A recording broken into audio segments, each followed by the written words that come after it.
7 காகங்கள். ஒரு காலத்தில் ஒரு அழகான உயரமான மலையின் உச்சியிலிருந்து ஒரு ஓடை பசுமையான பள்ளத்தாக்கை நோக்கி ஓடிக்கொண்டிருந்தது. அந்த ஓடை சுத்தமான நீரானதாக இருந்தது. அதன் கரையில் அந்த காட்டில் வசிப்பவர் ஒருவர் கற்களால் வீடு கட்டியிருந்தார். அவர் மனைவி, அவர்களுக்கு பிறந்த 7 மகள்கள் மற்றும் ஒரு மகனோடு வாழ்ந்து கொண்டிருந்தார். பயமா பை குழந்தைகளா? அவர் அடிக்கடி வேலை நிமித்தமாக வெளியூர் சென்றார். அப்போது அந்த குழந்தைகளை சமாளிப்பதற்கு அந்த பெண் மிகவும் சிரமப்பட்டாள். அட கடவுளே, இப்படி குறும்பு பண்றாங்களே.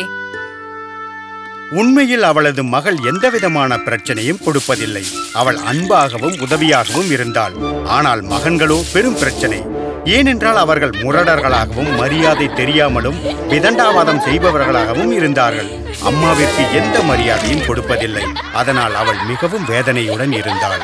பசங்களா, படுக்கைக்கு போங்க.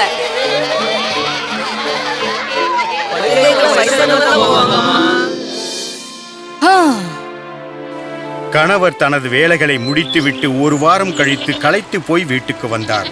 இப்போது தனது மகன்களின் குறும்புத்தனங்களை கணவருக்கு சொன்னால் அவர் வருத்தப்படுவார் என்று அப்பெண் எதையும் கூறாமல் மறைத்து விட்டாள். பாவம், ஏற்கனவே கழிச்சு போயிருக்காரு. இந்த சின்ன விஷயத்த சொல்லி அவரை ஏன் வருத்தப்பட வைக்கணும்? பாவம் அப்பெண் தனது கவலைகளை தனக்குள்ளேயே புதைத்துக் கொண்டதால் அப்பையன்கள் புரிந்து கொள்ளாமல் நாளுக்கு நாள் இன்னும் அதிக சேட்டை செய்ய ஆரம்பித்தார்கள். அப்பா வீட்டில் இருப்பதில்லை, அவர்களை கண்டிக்க யாரும் இல்லை.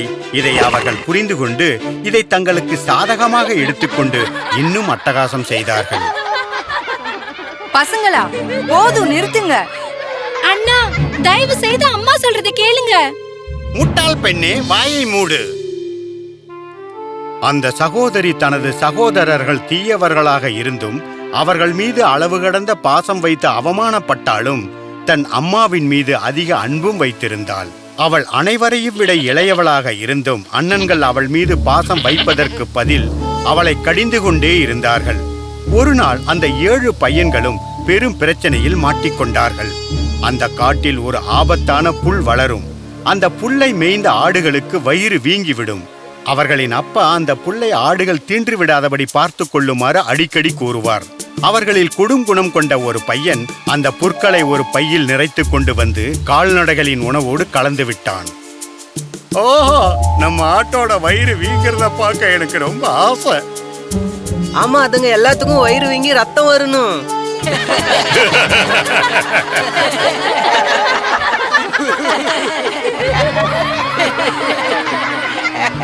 சிறிது நேரத்தில் ஆடுகளும் பசுக்களும் சுகமில்லாமல் கீழே விழுந்தன.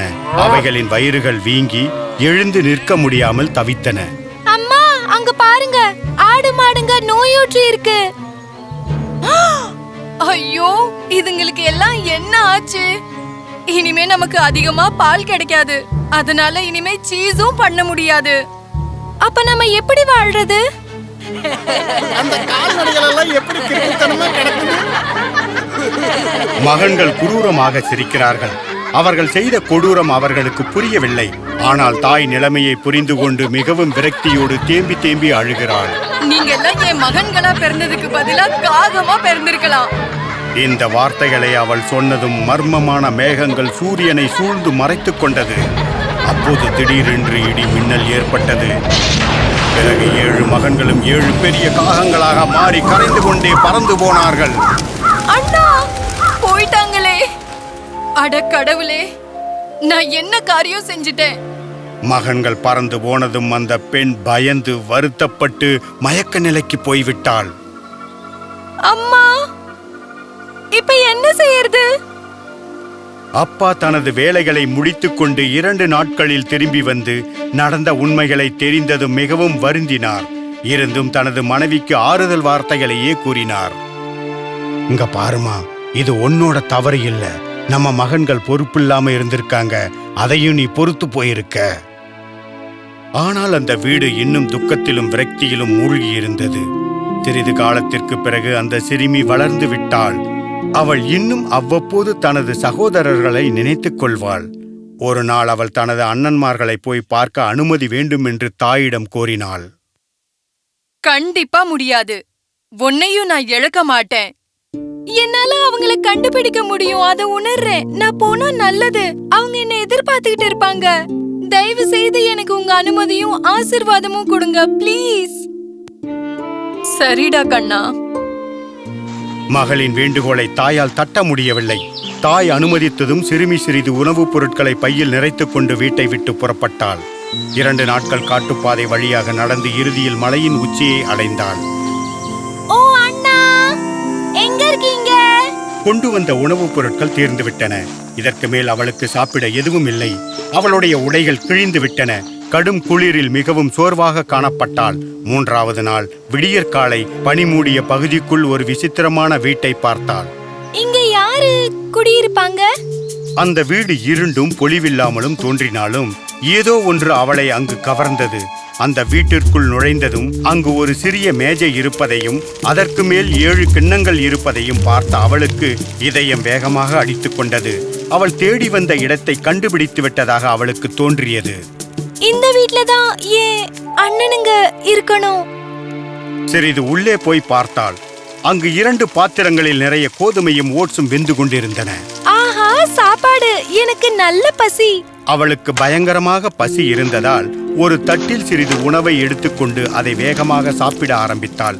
சாப்பிட்டு முடித்ததும் மாடி அறைக்கு சென்றால் அங்கு 7 படுக்கைகள் கொண்ட ஒரு படுக்கை அறை இருந்தது. படுக்கையில் ஒவ்வொரு போர்வையும் ஒவ்வொரு நிறத்தில் இருந்தன. இந்த போர்வைகள் எல்லாம் அவங்களுக்கு பிடிச்ச நிறமாச்சே. சிறுமியின் கண்களிலிருந்து கண்ணீர் வழிந்தது. இறுதியில் அண்ணன்களின் இருப்பிடத்தை கண்டுபிடித்து விட்டதாக உணர்ந்தாள். பயண களைப்பு மற்றும் மனக்குழப்பம் தீர்ந்த நிம்மதியில் அங்கிருந்த ஒரு கட்டிலில் படுத்து உறங்கி விடுகிறாள். அவங்க வர வரைக்கும் நான் இங்கேயே காத்திருப்பேன்.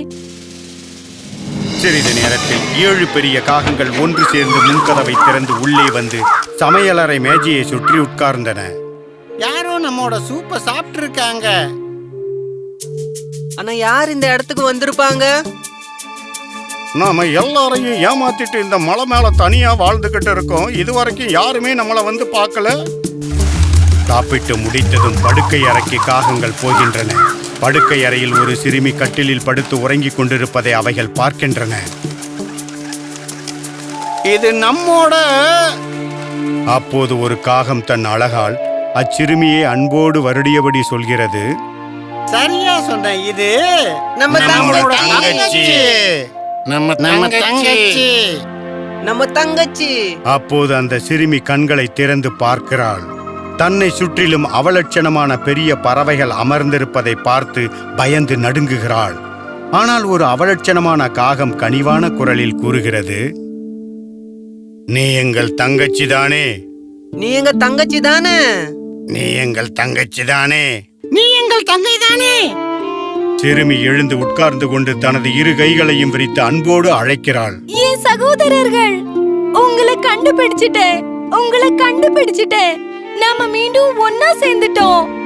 7 காகங்களும் சோகமாக அவளை பார்க்கின்றன. எங்களை பார்த்தால் உனக்கு அருவருப்பாக இல்லை? இதை கேட்டதும் அச்சிறுமி அனைத்து காகங்களையும் அணைத்துக் கொள்கிறாள். உங்களை நான் ரொம்பவே நேசிக்கிறேன் அண்ணா. நீங்க எல்லாரும் காகமா மாறினாலும் உங்க மேல இருந்த அன்பு எனக்கு குறையவே இல்ல. இதை கேட்டவுடன் காகங்கள் சிறிது தள்ளி போய் அழுகின்றன. தயவு செய்து நீங்க அழாதீங்க. நம்ம வீட்டை, நம்ம குடும்பத்தை மிஸ் பண்றோம். என் கூட வீட்டுக்கு வரலாம் இல்ல? எங்களுக்கும் வீட்டுக்கு வரலான்னு ரொம்ப ஆசையா தான் இருக்கு. எங்களுக்கு வீட்டுக்கு வரணும்னு ரொம்ப ஆசையா தான் இருக்கு. எங்களுக்கும் வீட்டுக்கு வரணும்னு ரொம்ப ஆசையா தான் இருக்கு. நாங்க செஞ்ச கொடுமையெல்லாம் இப்பதான் எங்களுக்கு புரியுது. இந்த முகத்தை வச்சுக்கிட்டு நம்ம பெற்றோர்களை நாங்க எப்படி வந்து பாப்போம்? அம்மா உங்களை கண்டிப்பா இப்படியே ஏத்துக்குவாங்க, எனக்கு தெரியும். அவங்க எப்பவும் உங்களை நினைச்சு அழுதுகிட்டே இருக்காங்க. ஆனா நாங்க என்னெல்லாம் செஞ்சோம் தெரியும். ஆனா அவங்க நம்ம அம்மா. உங்களுக்கு கொடுத்த சாபத்தை நினைச்சு இன்னும் வருத்தப்படுறாங்க. நீங்க வாங்க, உங்களை பார்த்தா அம்மா ரொம்ப சந்தோஷப்படுவாங்க. தனது சகோதரர்கள் மீண்டும் வீட்டிற்கு வர வேண்டும் என்று அந்த சிறுமி வேண்டி கேட்டுக்கொள்கிறாள். சரி, நாம எல்லாரும் வீட்டுக்கு போவோம். வாங்க போலாம். அவள் மலையை விட்டு இறங்க ஆரம்பிக்கிறாள். திரும்பி போறதுக்கு மலை மேல ஏறியும் இறங்கி போக வேண்டாம் சகோதரி. நாங்க பறக்கும் போது உன்னையும் சுமந்து கொண்டு போவோம். அவ்வாறே அவர்கள் அங்கிருந்து புறப்படுகிறார்கள். அப்போது இளைய சகோதரன் கூறுகிறான், ஒரு நிமிஷம் நில்லுங்க. அம்மாவை பார்க்கும்போது நாங்க சேகரிச்ச அற்புதமான கற்களை அன்பளிப்பா கொடுக்கணும். அவன் போய் ஒரு பை நிறைய அழகான கற்களை கொண்டு வருகிறான். உண்மையிலேயே அழகா தான் இருக்கு. உனக்கு இது பிடிச்சிருக்கா? ரொம்ப பிடிச்சிருக்கு. இதெல்லாம் விலைமதிப்பு இல்லாததுன்னு உனக்கு நல்லா தெரியும். காகங்களான எங்களுக்கு ஏதாவது பளிச்சுன்னு மின்னும் பொருள் தென்பட்டா எங்களை அறியாமலேயே அதை எடுத்துடுவோம். அப்படி எடுத்ததுதான் இது. வைரமா கூட இருக்கலாம். ஆமா, இருக்கலாம். பார்க்க அழகா இருக்குன்னா. இறுதியில் புறப்பட்டு விட்டார்கள். மேலே இருந்த உலகம் மிகவும் விசித்திரமாக இருந்தது. அந்த சிறுமி முதலில் பயந்தாள். நான் விழுந்துருவேன் அண்ணா. பயப்படாத என் அன்பு தங்கையே, உன்னை விழ விட மாட்டோம். பயப்படாத எங்க அன்பு தங்கையே, உன்னை விழவிட மாட்டோம். 7 காகங்களும் அவளை இறுக்கி பிடித்துக் கொண்டு பாதுகாப்பாக பறந்து சென்றன. அப்போது அவர்கள் பள்ளத்தாக்கு, நதி, பிறகு சிறு வீட்டை பார்த்தனர். அங்குதான் அவர்கள் பிறந்து வளர்ந்தனர். தரையிறங்கியதும் அச்சிறுமி கூறினாள், நீங்க எல்லாரும் இங்கேயே இருங்க. நான் போய் அம்மாவை கூட்டிட்டு வரேன். அவங்கள ஆச்சரியப்படுத்துவோம். சிறுமி சப்தமில்லாமல் சமையலறை நோக்கி போனாள். அங்கு அவளுடைய அம்மா மேஜையின் மீது தலைகுனிந்து அழுது கொண்டிருந்தாள். அம்மாவை அணைத்து முத்தமிட்டு கொண்டே சிறுமி கூறினாள், அம்மா, நான் திரும்பி வந்துட்டேன்.